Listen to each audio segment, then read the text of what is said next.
very profound. Yeah. And I think also, because I love what Kabelo touched on to say, for example, it's easy for someone to preach when things Yeah. are okay Yeah. on their side. And I think also what I'm learning right now is the fact that actually forgiveness is not really something that we can do as a group chat. Yeah. No. It is eventually a personal decision to say, Exactly. I am the one going through this, because people can Yeah, come, yeah, you can yeah. read the book, you can listen to tapes, but until you decide to say, okay, fine, this is what I'm going through, what can I then do from the next step? Because the challenge becomes, I would say, because remember, eventually we are guided by our thoughts. We are guided actually say perhaps what I can do, and I'm realizing that we're speaking more on females and what females go through, Yeah. Yeah. which is quite true because stats always reveal. But I'd like us to also speak to young men and also men who are going through situations like this, because it always comes down as a fact to what we neglect the Yeah. boy child. We And, neglect. and it's quite difficult actually for a boy child, as you're saying, because of the stigmas that currently exist, Yeah. to say Yeah. Yeah. you cannot cry in public. Yeah. You don't even have to cry at all, and to actually reveal your be emotional. In fact, it's like we guys are not allowed to be that. And I've honestly speaking, Mina, I'd say I'm this soft person, to tell the truth. My characteristic, I'll say I'm this soft person, Yeah. but I am not one to actually open up, because I'm still caught up in this thing. Yes, If I soften up, especially to say a girlfriend, Exactly. if I say I'm gonna open up, honestly, I think this guy now too sweet, man. Yeah. Whereas this is me actually trying to reach out and Yeah. actually express my feelings. You Yeah. understand? Yeah. So I think Howard is actually asking a really good question to say, talking about the young men out there who are caught up in whatever they're caught up in, but cannot be able to express that because of the stigmas that exist. Yeah. What then? You know what, Ne? Yeah. I think it's not about we as men we cannot talk. Yeah.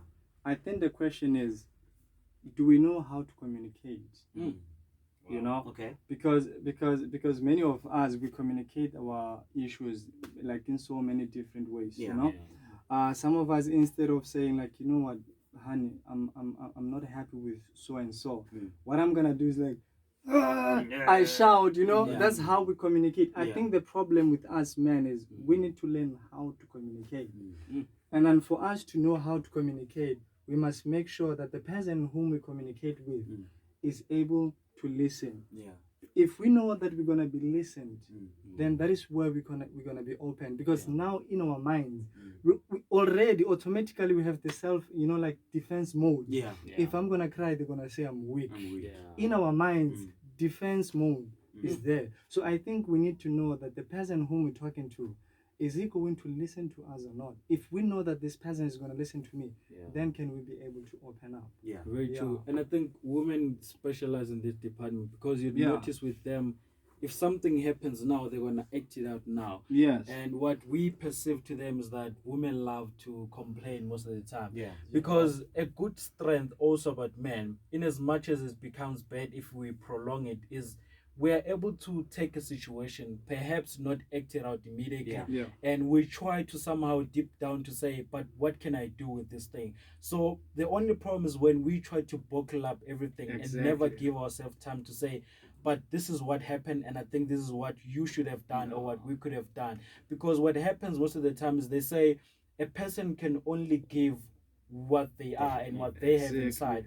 So chances are, if right now you're going to meet someone who was once abused, chances are they're going to abuse you at the end of the day. And the problem with that is most young men that actually grow up to abuse their partners, when you trace back, because men never really say or express what they're going through, 1 of 5 or 3 out of 5 of those boys were once molested themselves.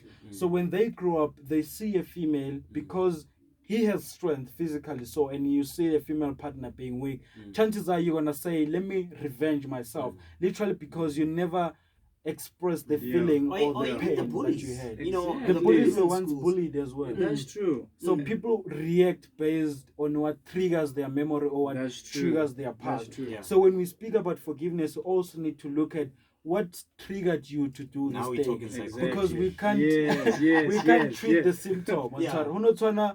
for example, if it's a pimple, doctor will tell you that it's either you ate something or something is wrong with the stomach.